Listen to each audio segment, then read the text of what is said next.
Beyoncé is one of the greatest entertainers to ever touch this planet. She is an amazing artist, dancer, and has vocals that no one can touch. Calling Beyoncé an icon doesn't even sum up her impact. She is an artist who truly is in their own lane.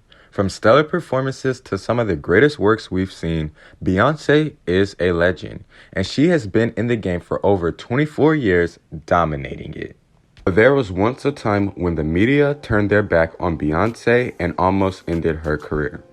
Let me take you back to around 1999. Destiny's Child is hot off their album Writings on the Wall. Writings on the Wall was Destiny's Child's breakout album, but less than a year later, after its release, members LaToya Tickett and Latavia Robertson announced that they were leaving group Destiny's Child. They accused manager Matthew Knowles, who is also Beyoncé's father, of stealing money and showing favoritism to Beyoncé. Beyoncé received plenty of criticism for something she wasn't at fault for, but it wasn't until later that the media manipulation got worse for Beyoncé. Most artists go through a time where the media turns their back against them and tries to ruin their career by manipulating storylines and trying to paint them as a villain. This has happened with Britney Spears, Lady Gaga, Janet Jackson, and Nicki Minaj.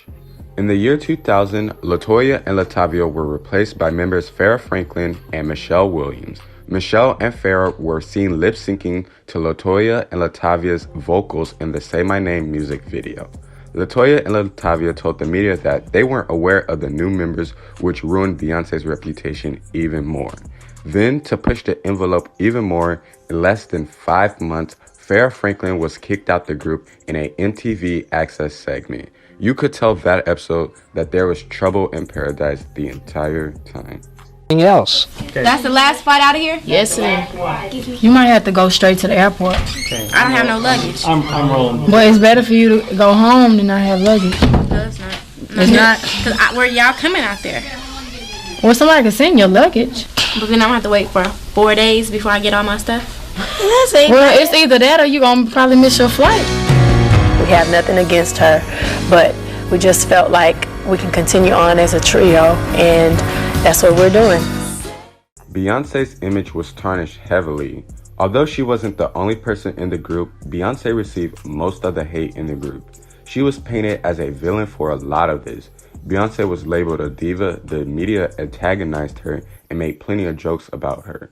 Rumors were made constantly, and everyone had their own preconceived idea of Beyoncé before even meeting her. Her image was in shambles, and it would take a lot for her to get it pristine again. To regain Beyoncé's image, she did a lot of damage control. Her and Kelly took plenty of interviews and tried their hardest to explain the situation. She even joined SNL in one of their jokes where they actively made fun of her and the group's recasting.